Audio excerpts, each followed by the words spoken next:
Pope Francis back at the Vatican tonight after wrapping up his historic visit to the United States last night, concluding with a Mass in Philadelphia.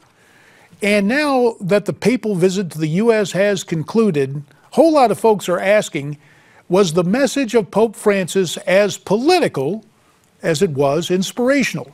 For more, we welcome in two guests from Newsmax, New York. We first say hello to George Marlin. George is a Newsmax blogger. He also writes for the Street Corner Conservative. And from Newsmax, Washington, pleased to be joined by my old congressional colleague, Michael Patrick Flanagan. Gents, thanks for your time here on Newsmax Prime. George, what about it? Did the Pope get too deeply involved in politics when he came to this country? Well, first of all, as a New York Roman Catholic who has participated in every papal visit since October 4th, 1965, needless to say, I was pleased to see the reception that it got in my own city. Having said that, a number of the things he said was unsettling in my judgment. I was, as a man who is involved with the persecuted church, I wrote a book called The Persecuting Christians in the Middle East. I was displeased that he didn't make a major point of that at the United Nations, that genocide is being committed in the Middle East and Christians are being wiped off on the face of the earth.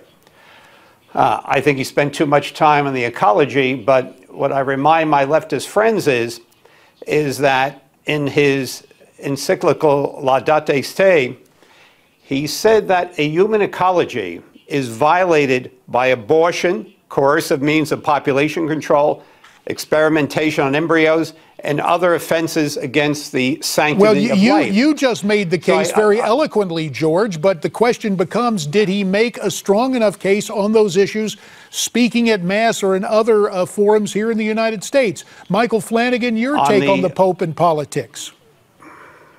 Well, I don't think the Pope is liberal or conservative, and if he's anything, he's slightly right of center on our scale.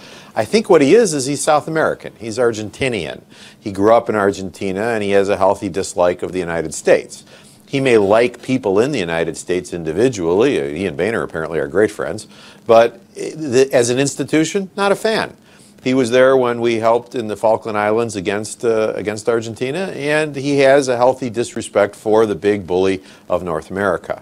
And I think that comes through in a lot of things he does, and I think that's what makes him, in a lot of ways, sound like Democrats in this country who are endlessly betraying the litany of sins of the United States every time they open their mouths. So, George, what about it? Pope Francis is also the Bishop of Rome, but having grown up in Argentina, do we have that situation where he has that hostility philosophically toward capitalism in the United States? 30 seconds.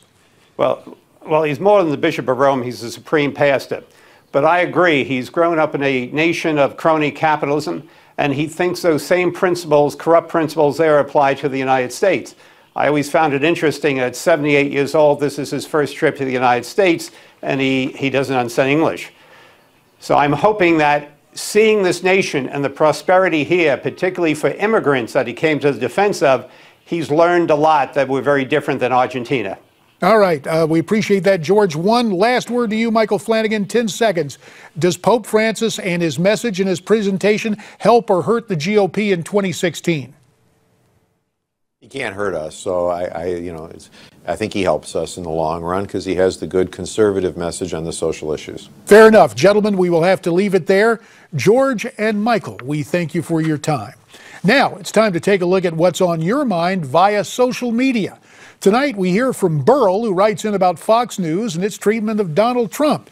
He writes, I've been watching Fox News since the mid-1990s and was thankful for what I thought was fair news. However, their treatment of Donald Trump has made me realize they're in the pocket of the RNC and establishment Republicans every bit as biased as MSNBC is for the DNC.